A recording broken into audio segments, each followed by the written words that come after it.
Open collar. Gotta have like the Brooklyn or New York type accent in there. Have to. That's for a street cred, right? Yeah, maybe choke my water. Yeah. We get to 100 episodes and then we finally have street cred. That's right. So you get to sling it to win it. That's right. Yeah. Oh shit. Yeah. Before we get into the chat, gotta throw out the shout out to everyone watching or listening on our social platforms. Yeah. Everywhere at Open Collar Pod. Hit us up with questions. Hit us up with comments. Well, What do the cool kids say? Like hit that like button, subscribe button. Is that what the cool kids say? Yeah, I think I have one of these little. Boom. There you go. Right at the bottom. Perfect. Or you can even boom. Oh, would you look at that? It's all right there. The power of the internet and buttons. Basically, we do it all for you. That's right. Open you collar. Just have to have motor skills to click, and then we're here to help. YouTube.com at Good Open to go. Collar Pod. Twitter, Instagram, Facebook, YouTube. Again, that's it. Open Collar Pod.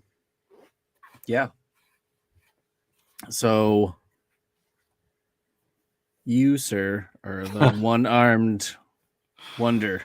Yeah, it's a broken wing man. You know, we made it to 100 episodes, and I got really high on myself, and I was like, well, I was like Michael Scott and Dwight Schrute, thinking I can jump off the building, no problem. Parkour. And yeah, about what was it, maybe 2 days after the 100th episode recording, I broke a bone in my shoulder, and have been slinging it ever since, which sucks. Yeah, so it's it's my non-dominant hand, which is that's all right. Great. Like I can still manage to work and somewhat type emails and take notes during calls and whatnot. Everything else though is basically thrown out the window, like doing dishes, doing garbage, like the 3+ snowstorms we've had since it happened. Yeah, basically every other necessity of life I can't do, and it sucks. Yeah, it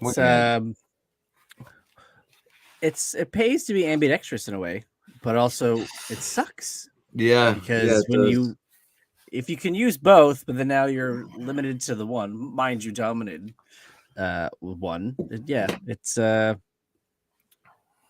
can't say that I've had the luxury of breaking any bones or the misfortunes. It was easily the most painful thing I think I've ever experienced in my entire life. Yeah, it was bad. And we were skating. I was on the rink with Oliver, and we were passing the puck around, and it went behind me, and I just went to go grab it behind me. I took an edge and fell right on my shoulder. I should have really come up with like a better story, like, oh yeah, I got rubbed out along the boards. My wife is laughing at me in the background. so as they should, right? As they should. Yeah, exactly. That's definitely not what happened.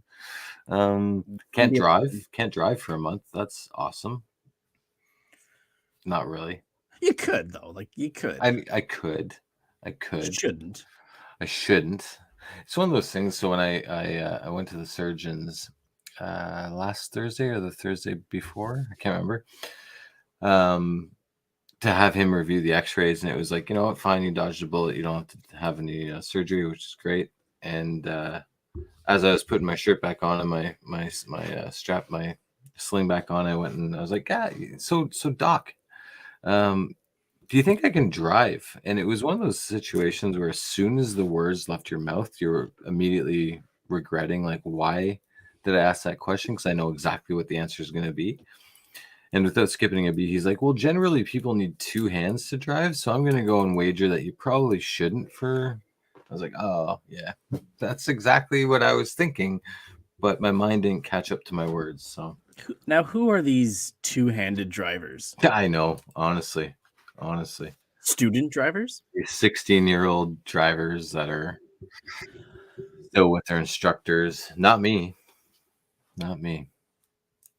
No, it's one hand on, the other one wherever it need be. Cruising. Yeah. You know what? Like, yeah, around the lady. your other hand's tapping for the Timmies or tapping for the food. Yeah, or you know, trying to swat the kid in the back from like That's right. hitting their sibling or what have you. 100%. Quit kicking the back of my chair. Stop. Oh, happens all the time. Oh, it does happen all the time, and it All the is time. something I like. I don't mind the extra, lumbar support. Yeah, If like they're consistent though. Yeah, if they're gonna like put just, their feet and leave it there. Yeah, 100%. Instead of just the constant like. Yeah. This is not the massage I signed up for. No, this is not the massage that I signed up for. Yeah, like it's been quite the interesting little tidbit of getting older and the littlest things, taking you down. Like a buddy of mine was saying that he threw his shoulder out. Buddy Ryan, co-host extraordinaire, threw out his shoulder to play volleyball. Yeah, he's younger than all of us. Oh, sorry. Welcome. Is it welcome to 30 then for him, or? No, it's early mid. Yeah. 30s. You know it's bad when it's like when I'm thinking, oh, I wish it was because of volleyball, but it's not, and it's more like, it's because I sneezed or I, or fell on the ice, or I got out of bed too quick. Like Jesus Christ, we're at that age, Corey. We're at that age. You turn the wrong way and you're laid up for a month. Yeah, it's not good. It's not good. And so it makes me even sadder. I was watching TV last night, and you watch a show or a movie, and you see someone, and you're like, what else have I seen them in? Or like, oh, like what? There's something I want to watch again. What's it called? And you look up, you press the info on the Rogers, and you get like their stats or their info. But in this case, it was David Spade, and I just happened to glance at his age, and he's going to be 60. I believe that. And I'm like, I watched you years ago, and I don't think you're that old. And then it hits you. Fuck, we're all old. Yeah, 100%. You don't think about it, and that's the thing. Especially David Spade, perfect example. You don't think about his age. So when it's said or when you know about it, you're like, oh my God, like what the hell? But then you think, and it's like, well, we've been watching this guy since like 1993 on SNL, which is, we're going on 30 years. So yeah, makes sense. And then I got even more sad when I started down the rabbit hole of other people and saw that Dana Carvey is 68. He's almost 70. And that made me feel even worse. Yeah. Yeah. Like I watch Wayne's World like regularly. Like that shit is like ingrained in my mind. But then I realized, I watched that as a kid, and I'm not a kid, so therefore, he's gonna be, off this planet not that long from now. I often think about that, but I think about it from an athlete's perspective. So I often think about, athletes whose careers have, flown by in my eye. But you could also say the same about, actors and actresses. Like, Steve Martin for me is another one. Like Steve Martin's almost 80. And to me, he's always trains, planes, and automobiles, fatherhood, or parenthood, and the Father of the Bride. Like those are just like the typical, but he's almost 80.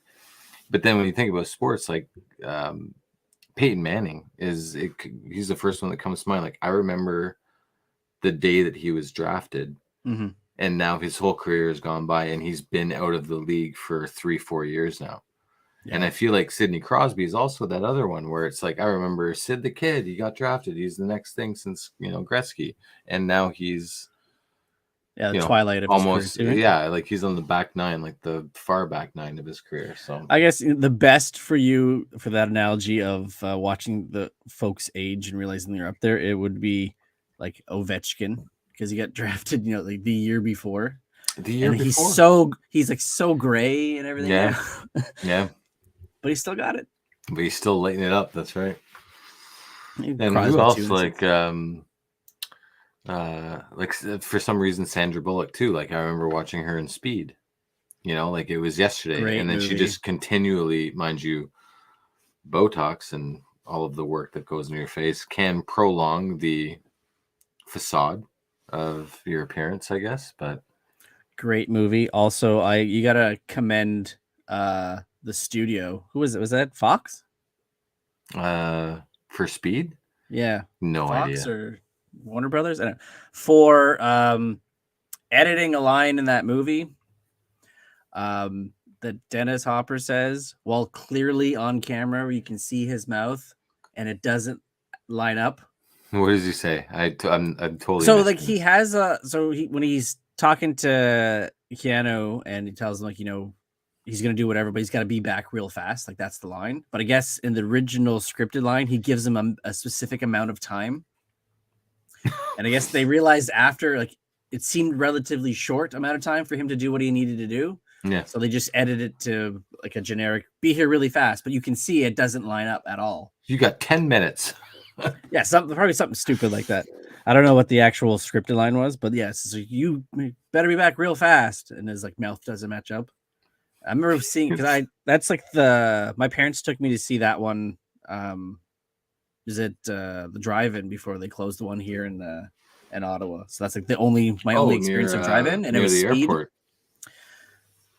No, it was Britannia, like on Carling. Okay.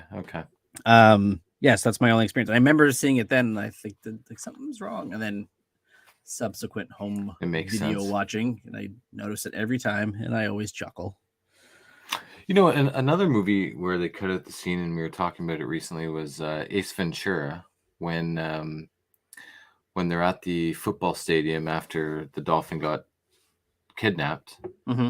And then the reporters come up, and Ace Ventura has to play that dolphin trainer. Oh, the trainer dolphins, yes. The trainer dolphin, and they completely cut that out of the movie. To think like the dolphin, you must act like the dolphin. And but you don't, like, if you watch it on any streaming platform or it's on TV, they've cut it out.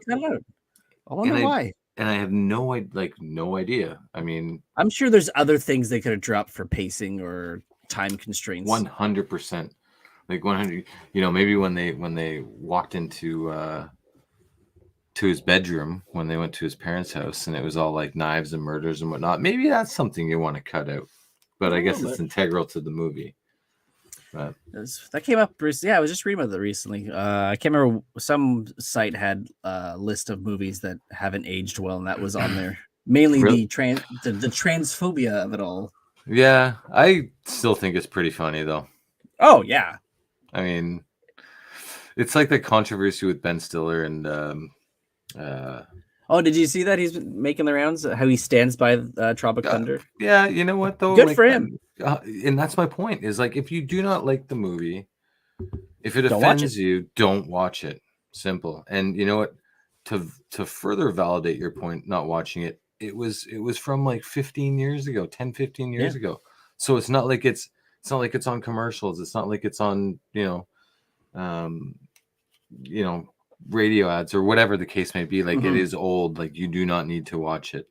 That'd be like me getting offended by Blazing Saddles. Now that is pushing the line, but it's from a long time ago. It's before my time. So the sheriff's a what? yeah.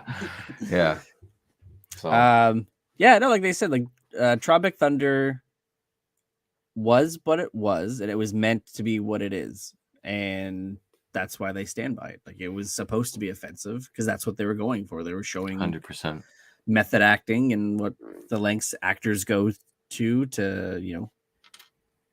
I don't know, be famous or win awards. And it's just like comedians, like Bill Burr. If you don't like Bill Burr and you get offended by his stuff, don't listen to him. If you don't like, Dave Chappelle, I have a very simple answer. Don't listen to him. Oh, makes sense. Yeah. Did you watch the Chris Rock special? No. That's for stand-up? No, not yet. Same here. No. I want to. But he, good for him that he held true. Like he had said, he's not going to talk about the slap.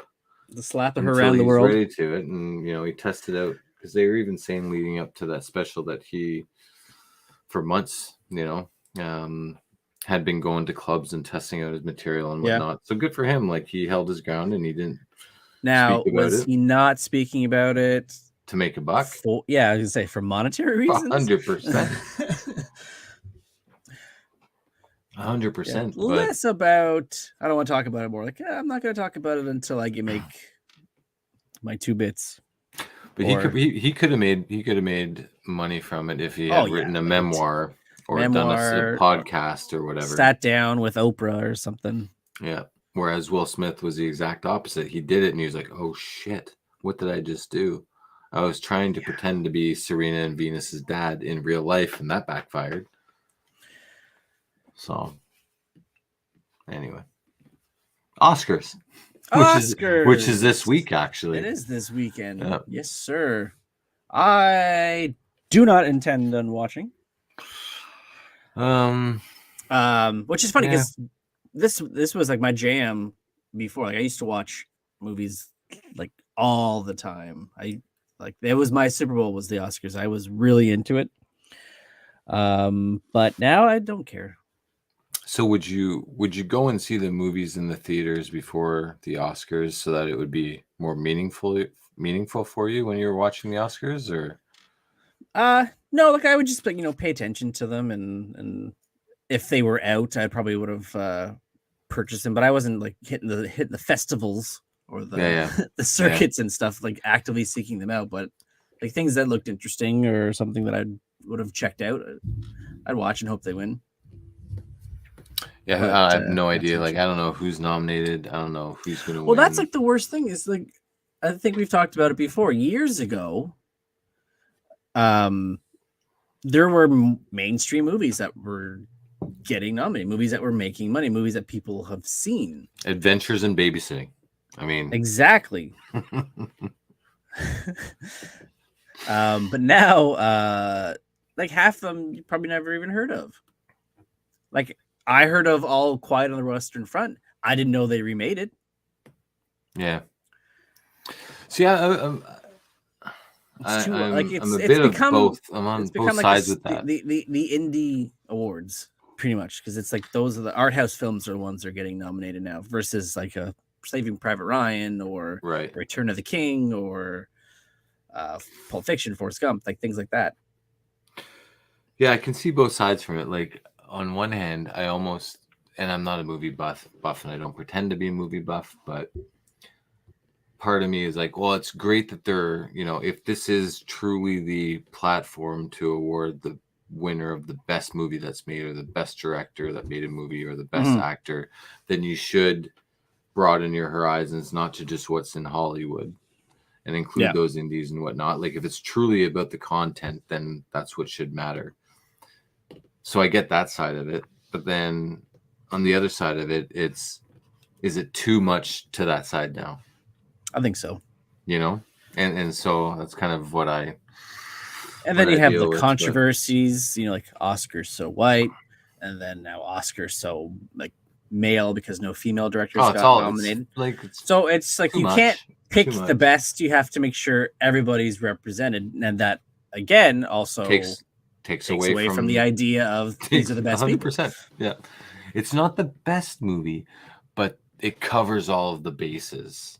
So it's because of that it's the best movie. Well, no, that's not exactly how it's supposed to be. I think the year the like Oscars so white controversy happened, I remember hearing and reading through the festival circuit that I can't remember the name of the movie, but Idris Elba was in a movie. It was a small indie film that I don't think played really much outside of festivals, and I think it was maybe even a Netflix movie, but I heard many places saying that he gave probably the best performance of the year, got nominated for nothing.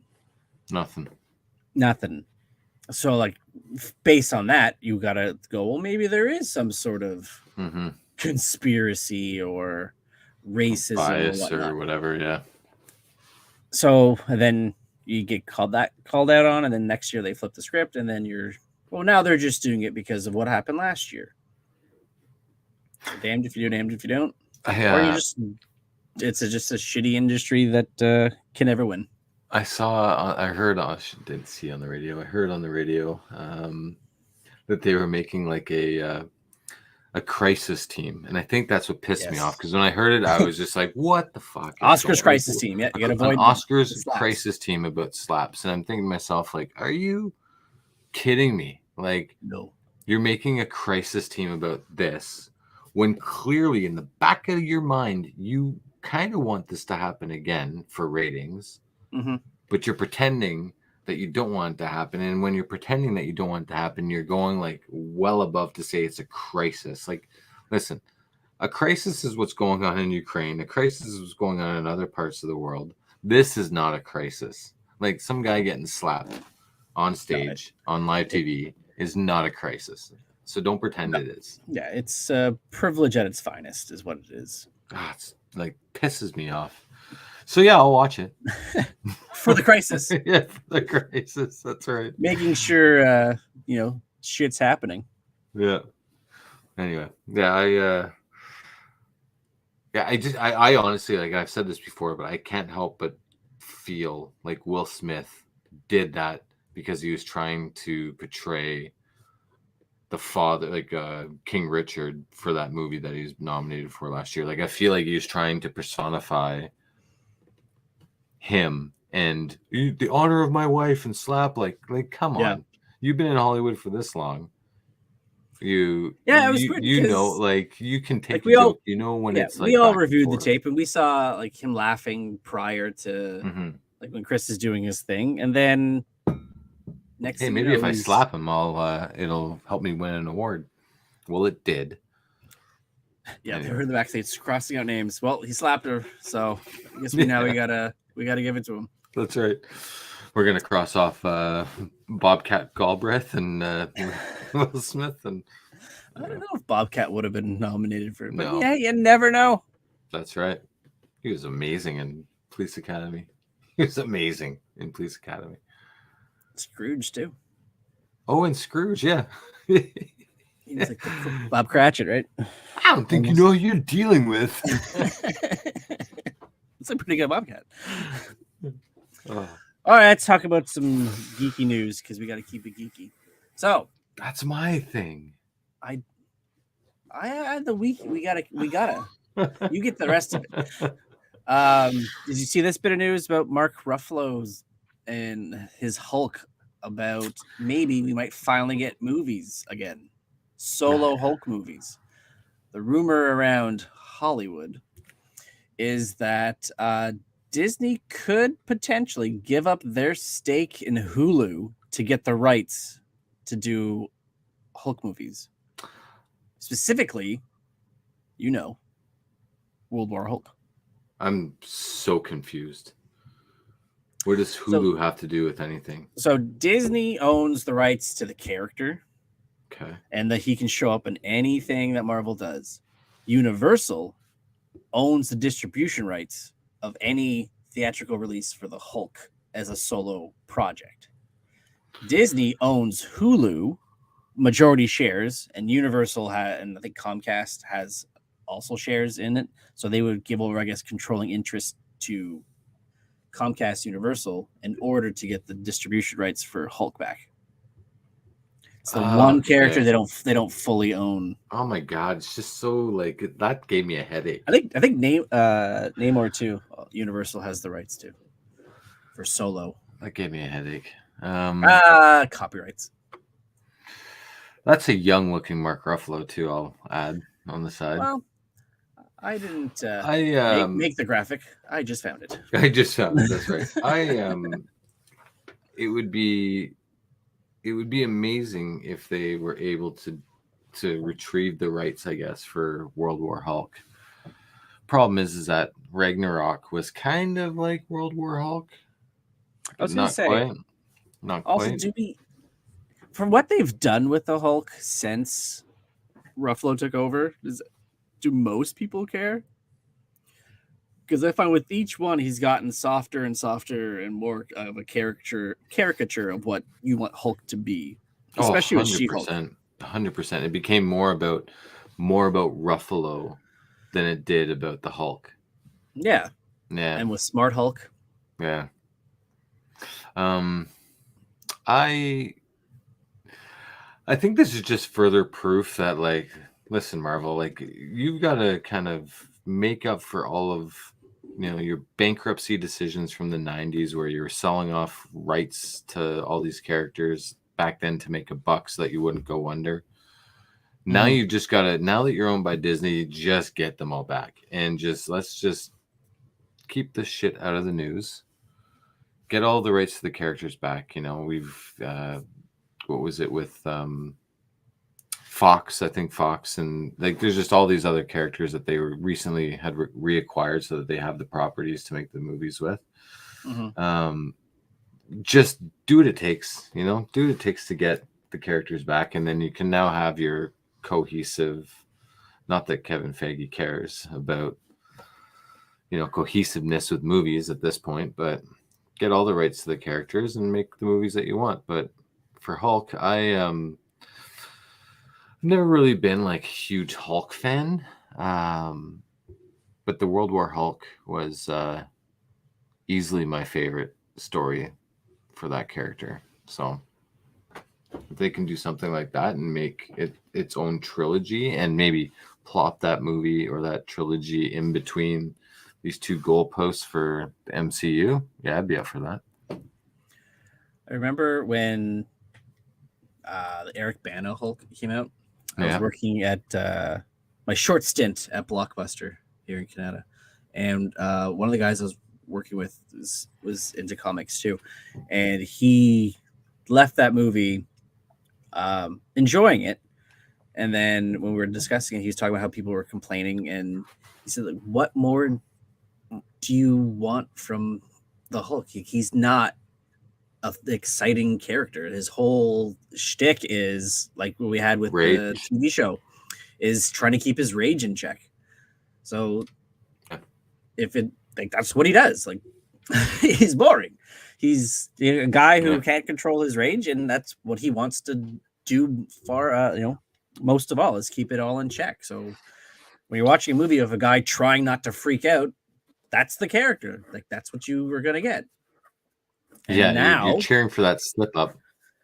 yeah. So you're just waiting. It's like oh shit, like what was it? On the Simpsons episode, right? When like Homer's sitting there, everyone's watching him, says, "Now just wait, he's about to do something stupid." That's what you're waiting for. Like, well on, like throw attack, and if you piss him off, maybe he'll Hulk out. Yeah. It's a good point though. And that's one of the reasons why I was never really attached to the Hulk, was that it was just very two-dimensional. But when that side did happen, it was cool, and especially theatrically, you can make it look really cool when he terrorizes or tears up a town. Yeah, like I think that's probably what like with the first Avengers movie, right? The whole movie, that's what he's doing, right? He's kind of found peace to control it, right? But so Bruce is trying not to freak out. So when he finally unleashes it in the third act, Hulk smash, that's why everybody went nuts. Like, this is the best representation of the Hulk. Like, well, yeah, because you watched a 2.5-hour movie where 2 hours he's not doing anything. And then, yeah. So I'm thinking, yeah, you can, he's better off as not having his own movie, I think. Yeah, he's a supporting character for sure. Like in the Avengers, like when he first turned and raged on the helicarrier and fought Thor, like that was amazing. And then he fell down and then fell into that building and then turned back to Bruce, and then in New York, like that was cool. But yeah, can he hold his own as a solo movie? I don't know. No, but I don't think you need to worry about that so much anymore with Marvel movies, because there always seems to be some supporting character, in that movie for Marvel. So if it's, like Captain America, granted, like let's take Winter Soldier, let's take Bucky out of it, but the supporting character was Black Widow.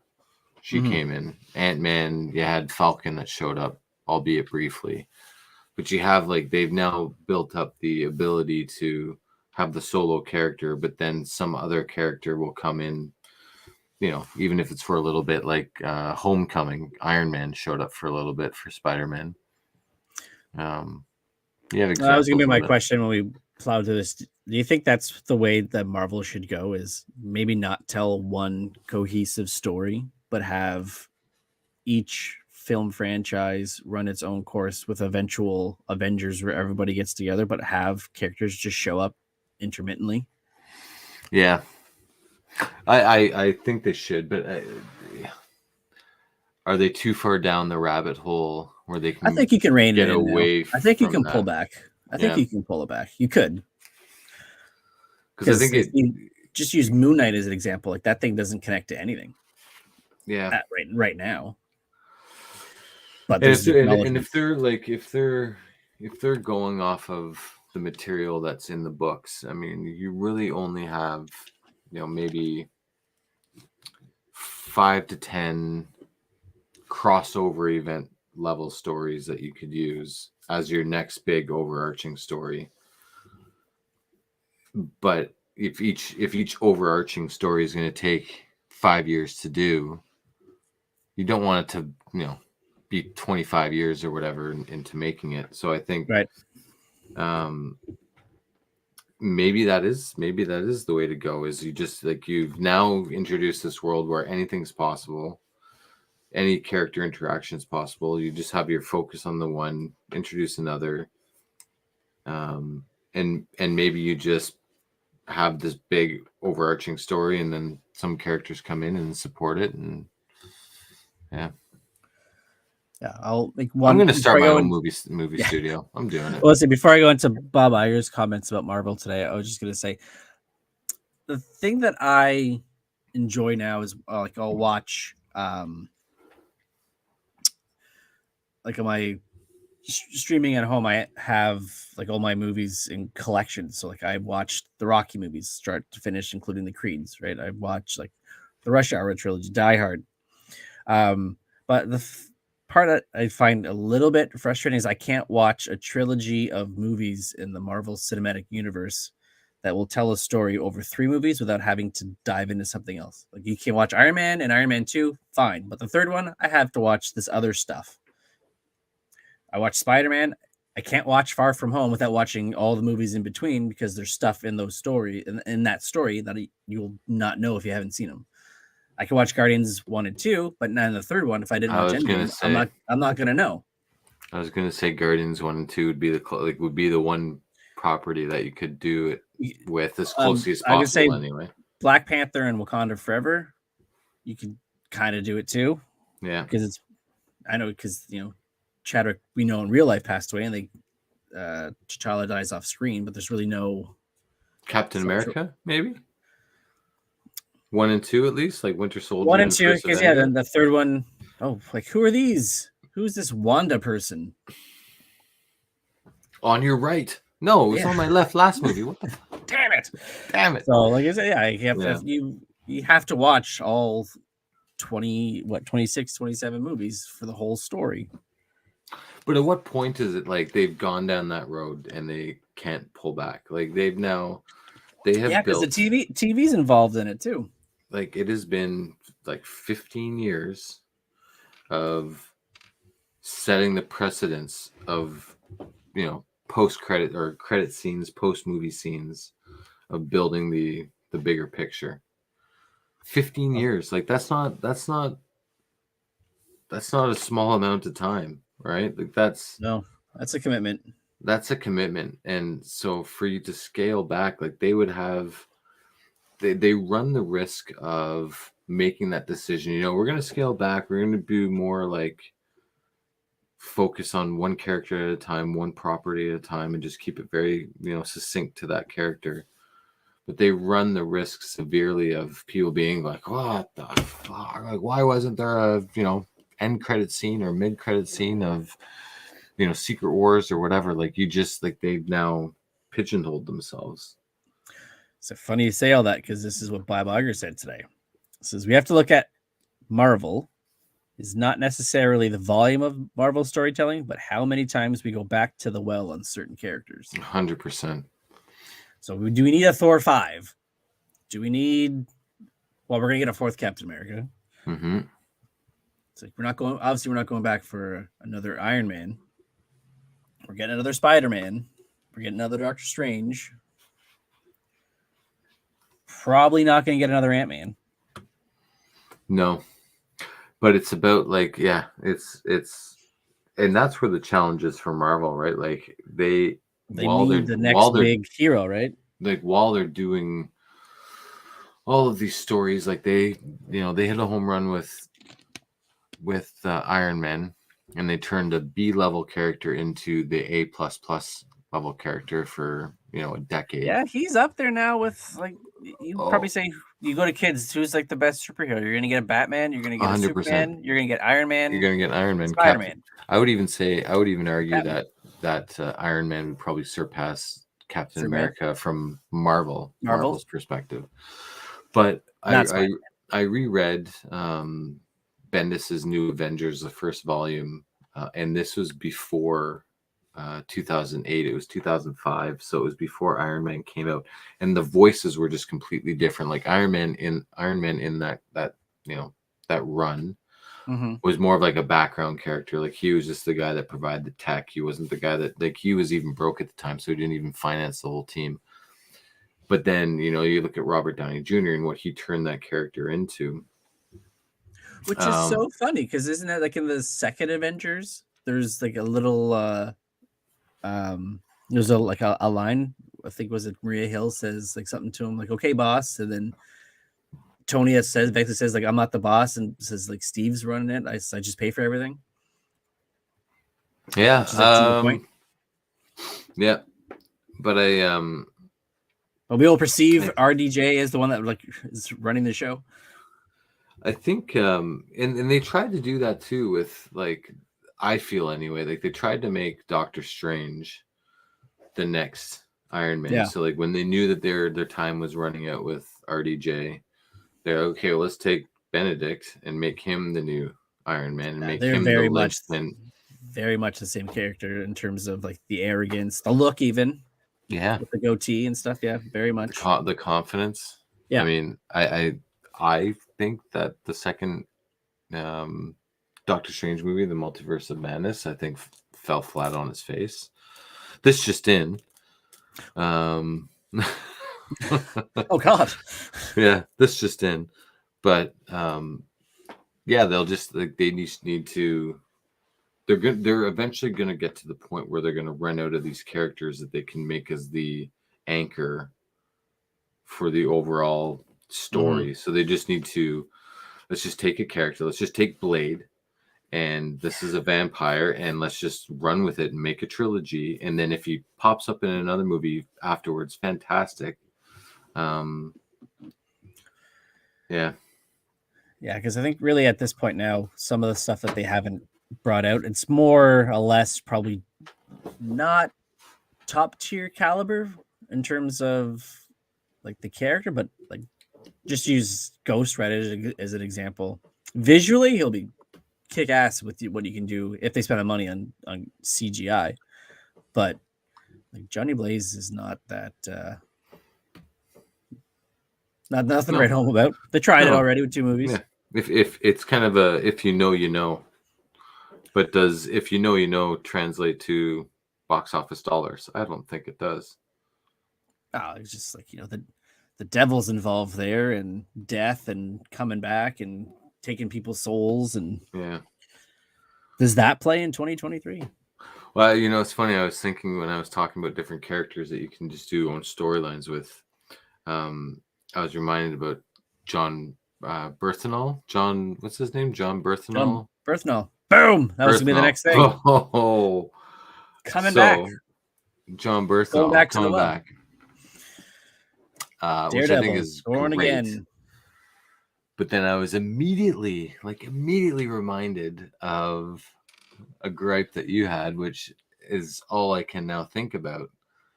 In that Foggy and Karen are no longer in. That's right. That's not going to be. They might be recast, or they just they're just going to not be in existence. Which pisses me off, because for those that don't know, Born Again is the penultimate Daredevil story. If you ever think about reading a Daredevil story and you don't know which one to read first, and if there's only one you ever read, it's got to be Born Again. It is. Which is what you didn't. Did you finish? You never finished, eh? The Netflix series. No, I don't think I did. So season 3 is basically an adaptation of that. Really? Well, it's like loosely inspired. They take because like basically, after you watch Defenders. No. I knew right away. Basically, at the end of Defenders, it's believed that Matt. Wait, hold on. I watched Iron Man like 5 times over though. Okay, or Iron Fist. Sorry. Okay, Iron Fist. Fuck. You don't see that popping up. They're not going back to the well on that guy. He's effectively they figure he's dead after a building collapses and stuff, and he shows up at the church that he grew up in, and right. that's his mom's there, and yada yada yada, and that's what they were going for, was using that as the template for. I like Born Again. You need Foggy, and the whole story starts with Karen Page. Like the first 3 pages of the story that Frank Miller wrote was with Karen Page selling.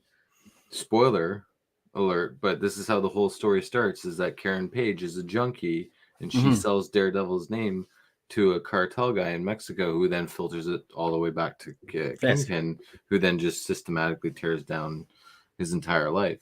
But they're not going to be in that movie. They're not going to be in that movie. It's going to be Earth 2, Karen. Like, and that's just a gripe that I had. It was like, John Bernthal. What is his last name? How do you pronounce his Bernthal? Bernthal. Bernthal. Bernthal. Yeah. Johnny B. Johnny B is going to come back and he's going to, knock it out of the park with the. Did you watch both seasons of Punisher? I watched the first season, almost the whole thing. I didn't finish it, but I saw. You did see his introduction in Daredevil, eh? Yes. Yeah. That scene when he explains what happened to his kids on the rooftop, right? Wasn't it? No, they're in the cemetery. Oh yeah. After Matt gets him out of wherever he was being held. Yeah. Just him talking about like that whole day when he comes back from the war with this. And it's perfect. Man, it's brilliant. And I just like it's perfect performance. It's kind of like that, because those 2 stories, like those 2 like news hits came out roughly around the same time that Karen and Foggy were coming back, and I can't remember their real names, but those 2 characters were coming back, and then Johnny B was coming back right after, and it's like, and I'm thinking to myself, like, what is going through the mind of Marvel with these announcements? Like, on one hand, I'm shaking my fist in the air thinking, like, what the hell are you thinking? And then the next moment I'm like, oh, okay, this is good. But one lead kind of buried the other. That's exactly, like, that's perfect. That's a perfect way to say it. It's like, they're not coming back, but hey, we'll give you this guy. Yeah. Well, hey, it's like the Family Guy, Jesus, right? And he's like, dun, dun, dun, dun, dun, dun, dun. Yeah. And he's going back and forth. So anyway, yeah, we'll see. I'm excited. I mean, if the Born Again movie is even 50%. It's a series, man. It's the series, series, yeah. Yeah, if it's even half of what the book is, it might be my favorite Marvel property that's come out if they do it the right way. I would say, do you fear that they'll just use the title and have it be something completely different? See, for me, I hope not. That's do you fear? I do. Like, Daredevil is my favorite Marvel character, like by a country mile. My favorite Marvel character. So I'd be very not offended. I wouldn't be offended, but I would just be extremely disappointed if if what it ended up being was just namesake only. When you have like as I said, the best Daredevil story ever to be written, Mhm. and you butcher it by just using the namesake and the namesake only, I think it'd be awful. And if season 3 of Daredevil pulls inspiration from it, that's fine. I guess I need to see season 3. Like, I don't know how far good. into that, how far into that story they pull the inspiration from, but yeah, it'd be very disappointing if they didn't do it justice, because that's a pillar of the Marvels, like the Marvel stories. They say like 1986 was the year that Marvel changed, in a large part due to Frank Miller, because that was the year that he wrote The Dark Knight, and that was the year that he came on to Daredevil and wrote Born Again, and these two stories were what changed the landscape of storytelling to what it was now. Like, before 1986, it was very campy, it was very one-off, it was very one and done stories, and ho-ha and that kind of thing. But then he came and wrote these two stories that completely flipped the landscape, and it was more gritty, it was more grimy, it was more tailored to adult themed stories. So if you take like an important story like that just for the namesake, it'd be awful, in my opinion. Be a travesty. Goddamn travesty. Goddamn travesty. Yeah. Switching a little bit of gears, because the main thing we'll talk about a little bit later, but I saw this was sitting on a while ago. So of all the superhero and movies that came out in the past all last year, The Batman was the most rewatched movie of 2022. Now, given how long it is, I found that surprising. Haven't seen it. Never saw The Batman? No, I'm kidding. I saw it. It was amazing. It was amazing. I know the Penguin series is coming. I think started filming, and there's actually a rumor that they might start filming The Batman Part 2 sooner than what was led to believe. Do you think the rewatchability for this movie was because people were trying to rewatch it and to find Easter eggs? I mean, you could say that about any superhero movie. Like, what Easter eggs did you see, or what did you miss, or you need to watch it a second time to catch them. But only seeing the movie once, like, there really wasn't a lot of Easter eggs that were pulled. So I'm wondering if like the rewatchability or the reasons why people rewatched it was to see like what more they could pull from that movie. Yeah, I think it's the latter there too. Yeah, finding things that they missed the first time, because it is the most. Well, it's not the most accurate, but I would say it's the most accurate in the sense of it takes this character and has him be a detective, which we didn't really get with the Burton ones. We got a bit of it with the Nolan ones, but this is the most like noir detective Batman story that we had. But you didn't really get a lot of it with the Nolan ones. Like, you kind of did, but you didn't. In the Dark Knight, maybe one or two scenes. No, the Dark Knight, like with it was the bullet, yeah. And that was it. Like, that was the extent and of shows like him, and then maybe with or even in Batman Begins, where he's like listening to conversations. Yeah. But he's not like investigating stuff. He's not doing crime scene work. Like in this one, like, he goes back to the scene of the crime and he's looking for clues and stuff. Fuck, it was a long movie. Like, I forgot how long that movie was. Almost 3 hours. Yeah. Yeah. I've watched it a couple times since I saw it in the theater. I wonder if like it also has to do with like Robert Pattinson just kind of like, I need to see this again to make sure that he was as good as he was, because he was great as Bruce Wayne. He was great the little bit like, that we got of him as Bruce Wayne, though. Well, yeah, but I mean, like, he was great as like a year one, because from what I remember, like, this story was really inspired by year one. Again, Frank Miller and David I can't remember his last name, Mecca something. But it was great, like as a him learning his roots of becoming a costume vigilante. Yeah, it was great. I have year one. Where is it? Yeah, it was a David Mecca Machiavelli. No, not I'm just Machiavelli. just making shit up. It's driving me nuts now, David. So now you're telling me I have to find it. No, I've got it here. I've got it in my database. Google is your friend. No, it's not Google. I'm not using Google. It's that probably would have been faster. It probably would have been David. Here we go. The hell, where is it? David Mazzucchelli. David Mazzucchelli. Oh, there it is. Yes, and I can see it right there. David Mazzucchelli. Mazzucchi. Conveniently enough. Wait till I search my phone. There it is. Yeah, she's right here. Look at, so is that your Frank Miller shelf from the looks of what you're holding?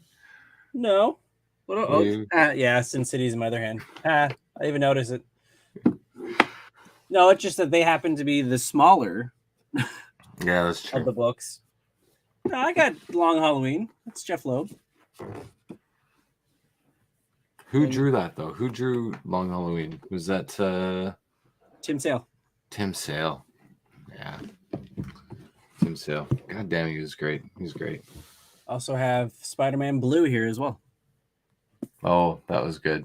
I have that. Now I got to put the Sin Cities back in order. That's later. When was the last time you read Sin City? It was during COVID, so within the last 2 years. I read oh my god! Start to finish. Elijah Wood was in Sin City. Completely forgot about Kevin. that just until now. Kevin. That's right. The cannibal. There's a lot of comics I need to reread. I need to get mono. I feel I need to be bedridden. Also, during COVID, I reread start to finish The Walking Dead, the trades. Oh wow! You know what though? No, you know what? They were quick reads. They were. I remember when I was buying them. I bought them only in trades. I think there might have been maybe like 8 or 10 issues worth that I bought single issues, and I was like, no, I can't do this. I need to go back to trades. But then every time I get the trade, I'd be done in half an hour. It'd be the first thing I read, and I'd be like, okay, well, done. That's done. Wait for another 4 months before the next one comes. I should reread it. I really should. I also read the one shot that they did after, also during COVID. With that's why I reread it when they did the one shot of Negan. Kind of showed like where he kind of ended up. I wonder if I have that. Was it a trade or was it a single issue? A single issue. I think it's like 20 pages. Very quick read, that one. I also hate it when it's like something quick like that they could have done more, and then Kirkman's like, nah, maybe one day. But his whole purpose of doing it was to help the comic book stores, right, during the pandemic. So there's a few comics that I think too, and a couple I was able to maximize on, but then others that I missed, and I was like, oh my god, like why didn't I just have the foresight? So Ultimate Spider-Man was one. I remember being in the comic book shop when issue 1 came out, and I bought 4 or 5 issues just because I had a feeling that they'd be worth something, and they end up being somewhat worth something. But the one that I missed out on and remember seeing it on the shelf as single issue number 1 was The Walking Dead, and then now they're going for like $200-300 for the first How would issue. you have known, eh? No, and how would you have known? But then it's just, in hindsight's 2020, and it's a bitch. But it's like, oh man, if I just bought like 20 of them and sold 19 of them. If that show did not catch fire, maybe. Yeah, you're right. It could have been nothing, right? We actually recently watched Avatar, the first Avatar. I just finished watching that today. Man, I forgot how unbelievable that movie was. I have the opposite effect. Really? I'm like, these graphics do not hold up at all. No, I didn't think about graphics. I wasn't thinking about graphics. I was just thinking about Here's my thing. Itself. I was thinking, watching this, I find James Cameron is a lot better director, storyteller when things are bleak. I'm thinking Terminator 2, Titanic. like True Lies, like that's not fun. He's lying to his wife, killing people. And Aliens, like these, I like Titanic aside. I like those movies. Yeah. And this one, I'm just like, my God, this is like paint by numbers.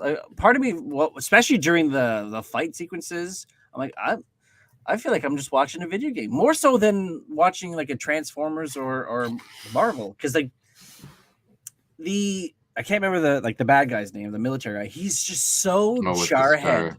Yeah. So jarhead when he's like firing out commands. To me, that's like a picture playing like Call of Duty and hearing that in my headset.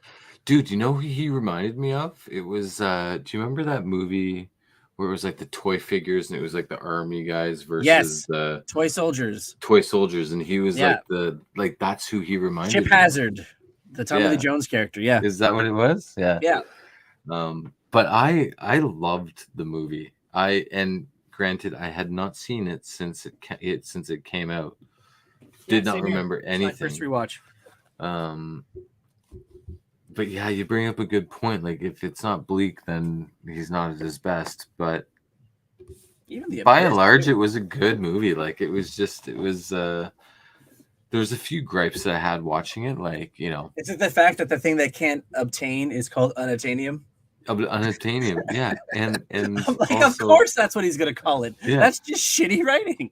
It is, or it's just like so shitty it works. And it's like tongue in cheek, right? When they're shooting arrows at the big machines, I'm just like, oh my God, this is a waste of time. Like you need to you need to have some divine intervention and get this, all encompassing power. Yeah, did you learn nothing from the Ewoks in Return of the Jedi? 100%. When they're just with their slingshots and the rocks on ropes.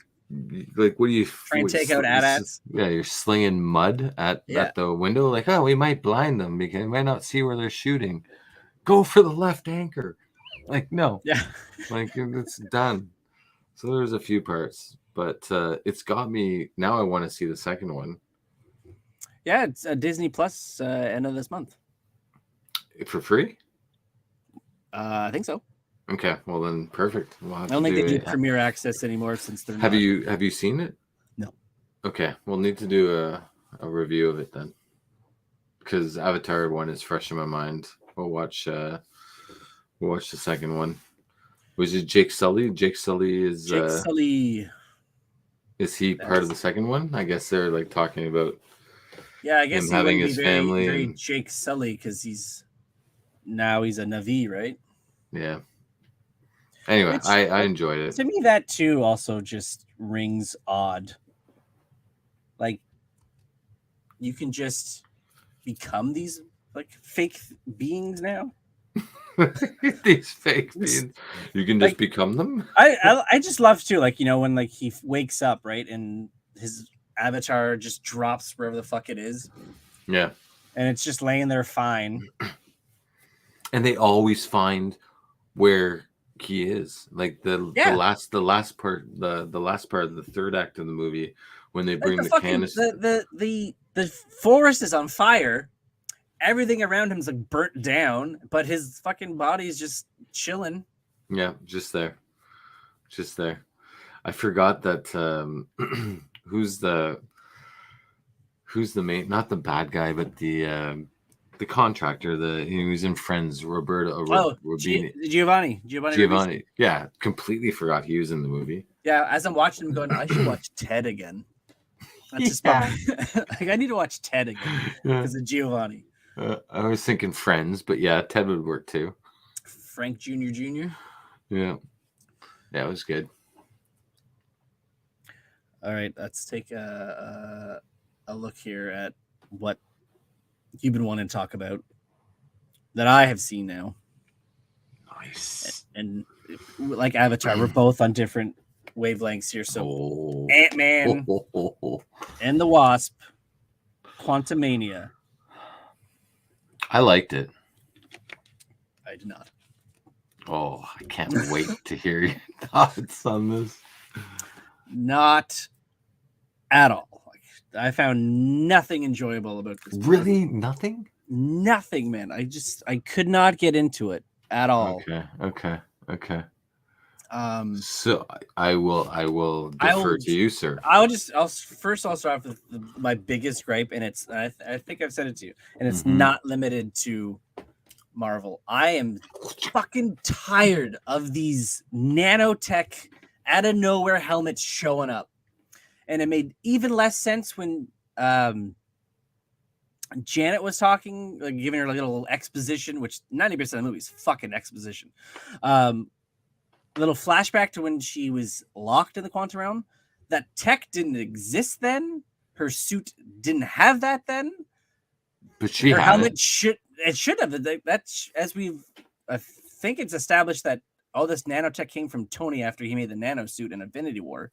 He did the suits for everybody. So she wouldn't have had that back 30 plus years ago when she was locked in the quantum realm when Hope was a child. But she has that. She has that suit. I'm like, how the fuck does this happen? And it's not even like with Star-Lord who presses a thing behind his ear and his helmet comes up, or Tony having that suit. Fucking Kang just is walking and it comes up. But there's no motion towards it. Peter behind his ear, that was before Infinity War. So right, but he's also in space. Yeah, and that actually came from the Ravagers, not from Tony. Okay. Right. Okay. And I'll give Kang because he's one who's an omnipresent who can travel through time and space. But I'm talking about just the fact that you're just walking along and your helmet just appears, like no motion activation or anything. You're not like, hey, Google, anything like that. Alexa. It's just like them, like the artist going, okay, let's draw a helmet on it as we're in like the third act. He's got to look like he does in the books. It'd be like funny. They do that in the Flash now too, which again, there was no rhyme or reason as to why they have these helmets. There is something to be said for just having like an old school helmet and just pull it down in the Flash's case. Yeah, I mean, like I said, I saw like freaking tweets people like I miss the old days when Ant-Man's helmet just opened up. Speaking of like suits and like just nanotechnology and all that shit, the one thing that really I could not get over and I still think of to this day, yes, is Cassie's. She's got the suit and she can grow big and she can grow small and all this shit, but she's wearing fucking like runners. like she's wearing runners. Yeah. Like she's wearing high top, Converse. So it's like if your body's going to expand or shrink, like isn't the whole point that your body should be covered by a boot? Like your entire body should be covered because that's what's growing your body or that's what's shrinking your body. Right. It's like she's got Converse that Dr. J's was wearing back in the 70s. Those shrink no problem. It's the Hulk complex, right? Like he expands, but his pants shrink down back with him. Spandex does not have that kind of elasticity. Once you stretch it out, it ain't gonna shrink back down to a 32. No, you're stuck with that. You're stuck with that. Okay, so was there anything that you liked? Like I can get behind Jonathan Majors. 100%. You should. But I don't find anything noteworthy other than, God, this guy is very emo. Like he's very somber. Like, are you trying to be Thanos from like his first early appearances? Or is there gonna be more to it? But then like they fucking spoilers-ish, kill him off. You're making some good points. I just like if he's yes, your next level, next like Thanos Avenger level threat. You don't have to necessarily act like him. Like I didn't understand because the post credit scene, like even the variants seem like they're all just monotoned. I liked He Who Remains. I thought he had more life to him. Well, he was more. Mind you, he was also supposed to be like he's in a room by himself for who knows how long, trying to keep the peace, right? But I mean, Kang was down in the Quantumverse by himself which apparently is just filled with people. Yeah, I don't. Yeah, you're starting to make a lot of sense. So, like if I remember correctly, it's been a while since I saw Ant-Man. When he at the end, the third act after Darren, fucking MODOK, when he shrinks down, he's not in the quantum realm, or he is just subatomic, like he's like in limbo in between. No, he's on his way there, but he's not fully there. Okay, all right. Because I was gonna say, because if that was like that was the case, we've established there's nothing there. No, and I think that leads credence to the fact of what they said. Like there are different universes, levels of the quantum verse, because in the first one, he was fainting, I guess you could say, and then when he heard Cassie's voice, he grabbed that little disc and made himself bigger. So he was traveling down, made it to a certain point. Whereas I think in this one, he got to the furthest point. But yeah, like people and I don't know if it's just laziness on Marvel, but you know, if you're gonna have people that are living down there, like make them alien looking, like the guy that shoots. Yeah, that was Cyclops, gonna be my other thing is, with the exception of, it seems to me like you only really have characters who look alien if the movie is set in space, the cosmos. Yeah, so like Captain Marvel or Thor, even Thor, like almost everybody, with the exception of like the Frost Giants, are just normal people. You get more of that with Guardians. But they're Asgardians, though. No, is that what you're like? Fair point. Yeah. Like, why couldn't Kang be blue? Or are we just trying to say he's not Kree? So it's just a little thing there. I don't know. Yeah, because he can't like he can't. So have his blueness is just a shield. Yeah. Whereas in like the comics, it's a mask, which you can't have a mask in the comic books or in the movies rather. No, you can't have secret identity either. Apparently, I like start off the segment where I was like, you know what, I really liked it, and I still feel like I do like it. Yeah, but you're starting, you're talking. I'm like, you're making some good points. Like you're making some good points here. I wish they would have fleshed a bit more out with Kang. That's what I would say. Like he's in this, but he's really not, with the exception of the abduction of Cassie and using him for the heist that he's doing. Like he's not really doing anything. No. And I was really like, I think if I'm just to pick a few things that I didn't really enjoy about the movie just off the top of my head, because it has been a few weeks since I've seen it. Number one, they didn't really get into the backstory of Kane like I was hoping they would. It was more like, it's more just more him and Janet and how he landed there. But like if you're, and I don't know, maybe that's by design, where it's like maybe future stories will get into the reason on why he was banished to the quantum verse, and if they do that, that's fine. You can totally redeem yourself by that. But then there was a scene where there was the big Act 3 fight that was happening at the end, and he jumped out and he started just blasting people. But then when it came down to him and Scott having that fight on his little terrace there, no blast to be found anywhere. No, and then ants take him out. And like, let's be honest, like Kang versus Scott. Yeah. Like Scott would be done in like a New York minute. So that kind of stuck out as like a moment for me. I found for me that third act seemed like they took a template from any other movie that takes place with a different universe and trying to get back home, and just searched and replaced the names. Because how many times have you seen a movie where there's a portal and they have to get through it, and before the last person gets through it, the villain shows up out of nowhere? Yeah. And there's like a fight to get through, and then we cut to everybody on the other side. Well, where is he? And is he going to make it? Is he not going to make it? I think what it boils down for me, though, is this movie was saved for me because of my love for Kang, Yeah. and because of my love for Paul Rudd and like Yeah. his Paul Rudd. humor and the like I honestly like I feel like whenever Paul Rudd's in a movie, I'm just like this, like, oh yeah, tell me more. Like you're hilarious. You like I'm buying what you're selling, kind of thing.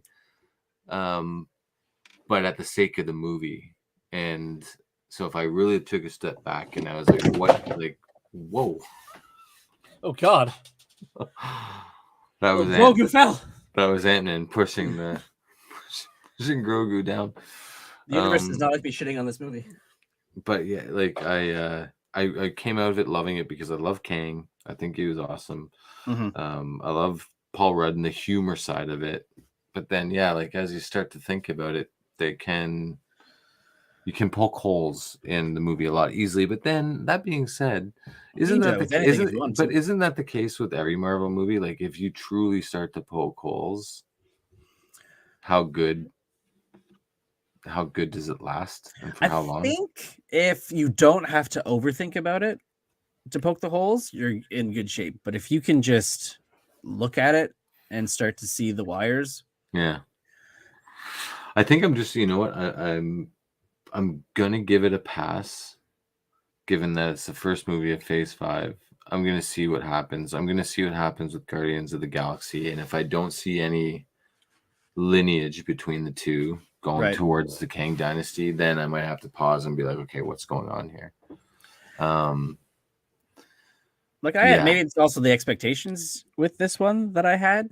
That well, hopefully I didn't set those expectations high. I like I didn't think anything of the first two, and I was like pleasantly surprised. Second one, not as much. I think the first one works almost on every level for what it needed to be. For sure. It's a small movie, and no pun intended. It's a heist movie, right? Like it's just but like there's big misses. Like I don't know why they said they recast Cassie from the actress they had in Endgame to her because they wanted a better actress. What the hell? I didn't notice it was terrible, especially that like third act little speech that got everybody on that fucking quantum realm killed because she needed help to take him out, guys, and then just stop being a dick. Stop being a dick. And it's like okay, like fucking MODOK. I liked MODOK. I get why they went that route with MODOK. It's easier to take the character that's already established and introduce him differently than the straight up adaptation. But even that, I found like they've done that in other movies where they've had the guy who's the bad guy and he doesn't want to die a dick, so now he's a good guy for comic relief. I feel like Marvel twice in this movie basically took all the gripes of Marvel fans everywhere, MCU fans everywhere, and said, here's a big F you. We're gonna do it anyway. And we're gonna take a character, we're gonna take a villain and just one and done them. And we're gonna do it with MODOK, and we're gonna do it with Kang.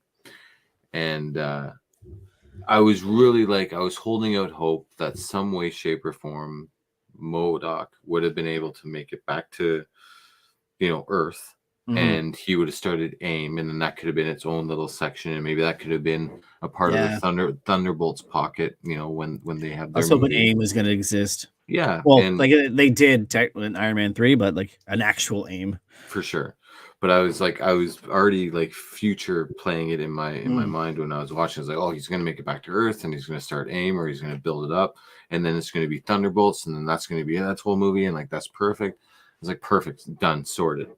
Well, he died, and then like that could have been a nice little like twist post-credit scene where he wasn't dead, and for sure like, somehow like finagled his way through the portal. Yeah, and then just like these scientists had built him back up, and now he has like the that would have been a nice addition to Thunderbolts, right? Especially with the leader going to be perfect. It would have been perfect for Thunderbolts. Like MODOK would have been perfect for Thunderbolts. You get that initial Thunderbolts, like apparently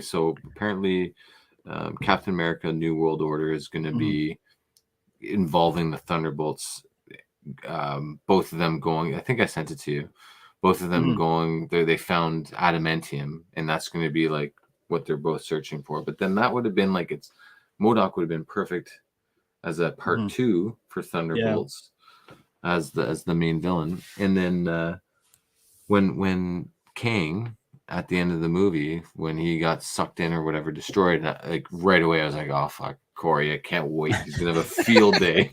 He's gonna have a field day on this. So that's what I'm saying. Like, who is the big threat, Kang or the variants who are not called Kang? I don't know. And he's not dead, and that's why they tied it into Loki at the very end with that second post-credit scene. I'm truly at a loss because like that's the Kang that should be the main. Well, especially like they're saying, like he got exiled.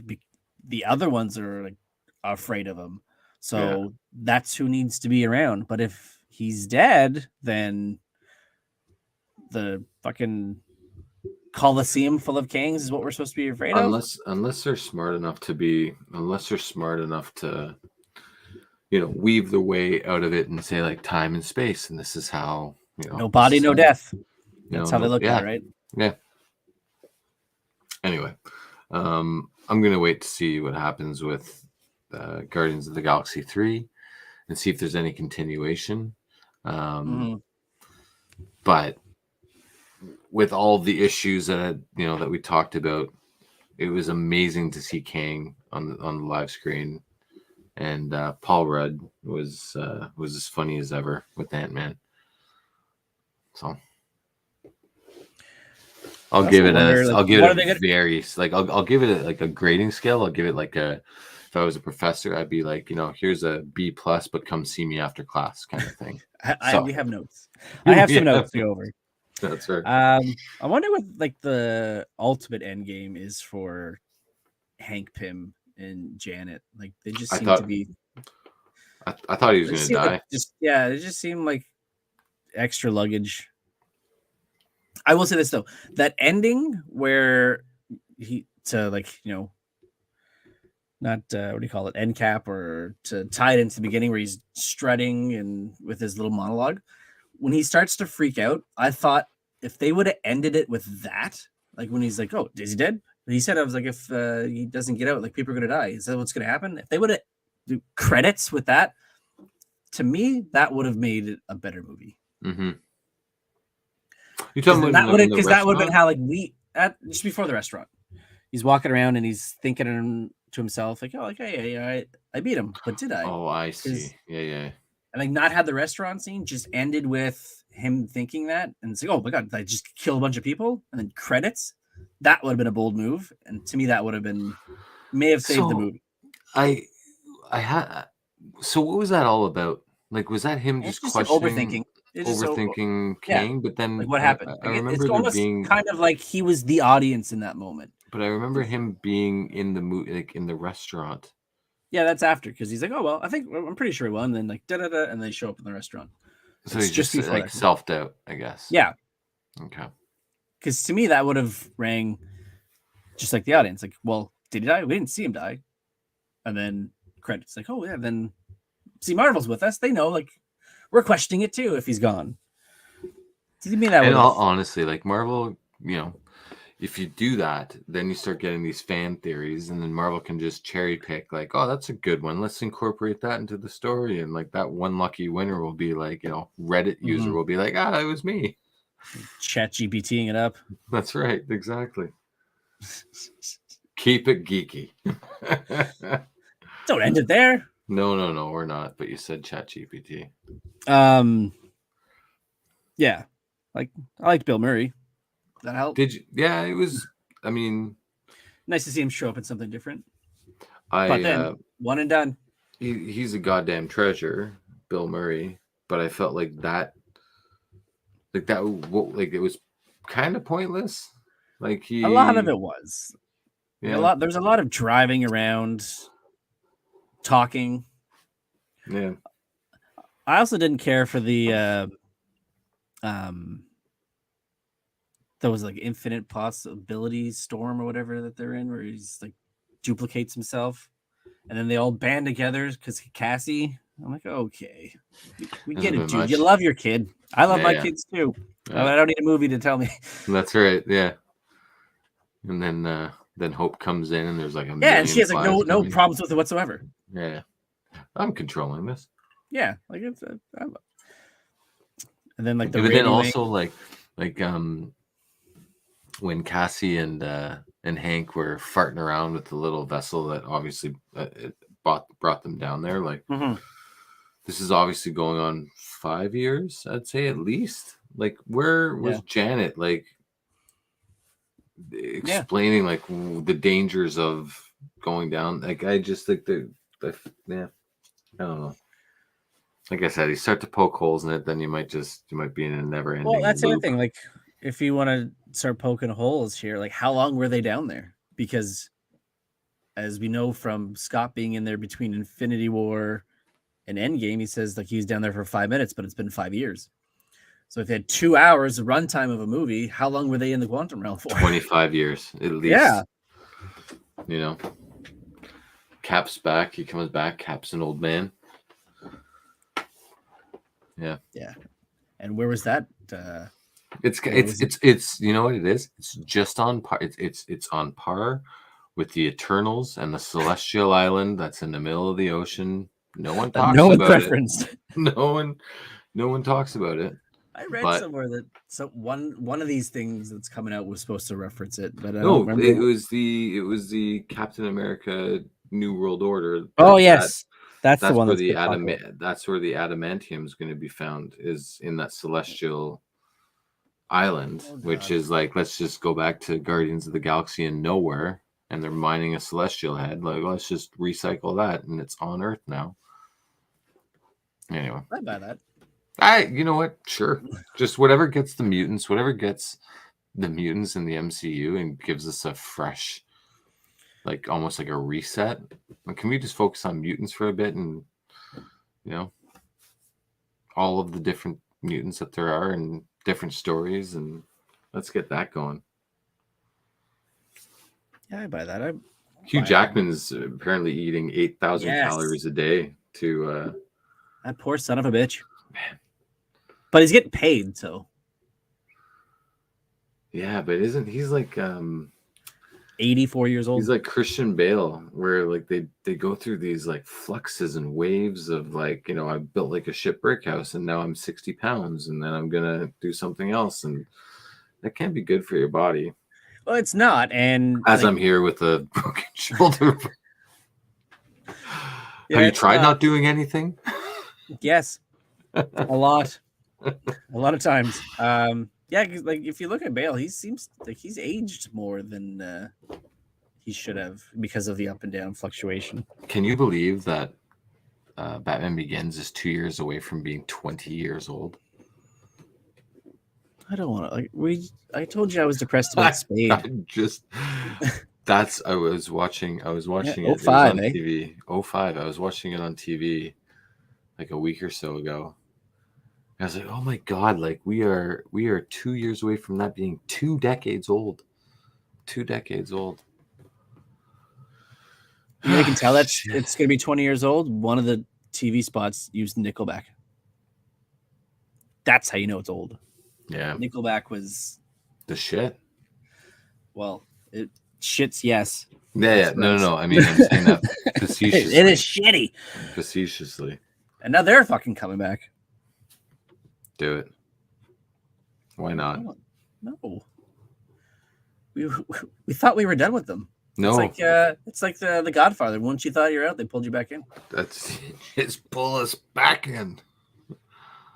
Well, one last thing. Sure. Before we go, did you see this?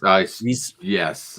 Researchers bring back a zombie virus frozen in permafrost for 48,500 years.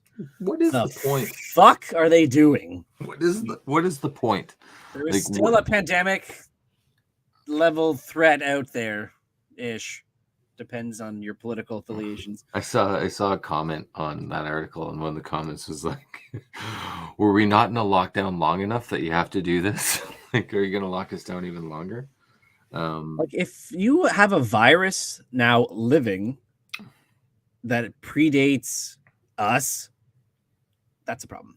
Nothing good can come from that. No, We're already there's no dealing. antibodies. We're already dealing with fungi, with climate change. Like that's gonna kill us, a la The Last of Us. And now this. You watching that?